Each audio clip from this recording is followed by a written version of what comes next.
A quick new idea daily from the world's greatest TEDx talks. I'm your host Tosa Leonie, and this is TEDx Short. Are you aware that within mere seconds of speaking, our voice can influence how people perceive us? Dr. Wendy Laburn has been a voice pathologist for decades, and today she shares the 5 elements that will make all of our voices come off stronger and more confident. As a voice pathologist for the last 20 years, my job has been to look at what elements go into the most elite voices that gets them hired in the professional arena, and how do we maximize those elements.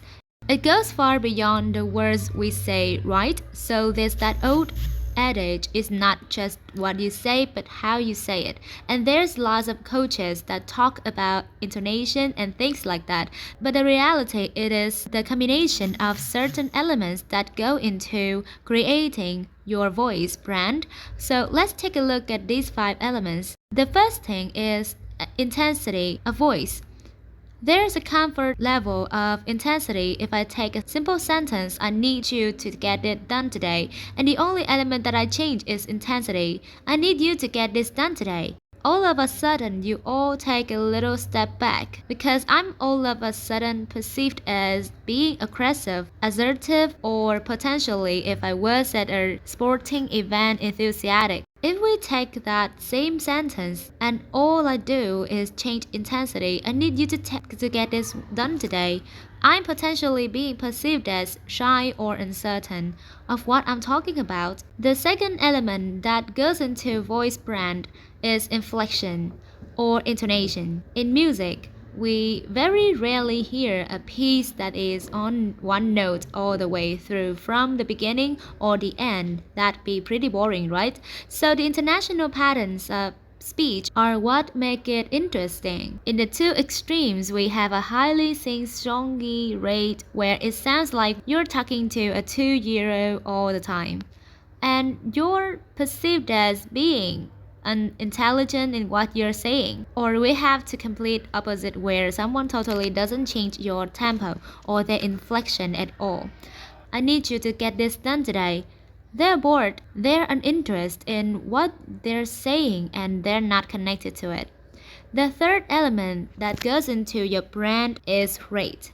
That is how fast or how slow you talk. So if we have a super fast talker, I needed you to get it done today. All of a sudden you feel super rushed, you're slightly agitated in what they're having to say, right? Similarly, if we slow down that rate of speech, I need you to get this done today, I'm perceived as condescending because I'm talking down to you because I'm talking so slowly. Just like in music, it's the give and take of the pace of what we do that makes it interesting. The fourth element is frequency.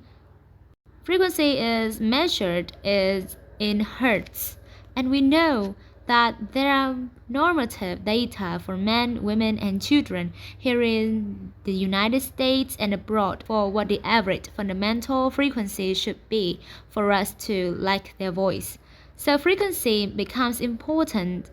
The fifth parameter that is interesting in your voice brand is quality, and quality can range from clarity of voice to hoarseness of voice or a rough, raspy voice. So those 5 elements are ultimately what constitute your voice brand.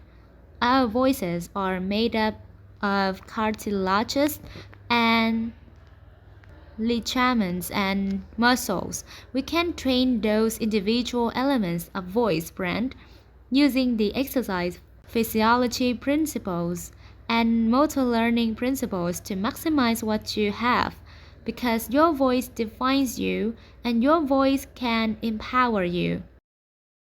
The TEDx talk you just listened to was recorded at a TEDx event at University of Cincinnati in Cincinnati, Ohio. All TEDx events are independently organized by volunteers who believe in TED's mission of ideas worth Spreading Special.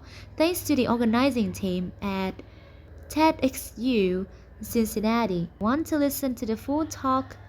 Find Wendy's talk and more at TED.com. TEDx Shorts. I'm Atosa Leonie.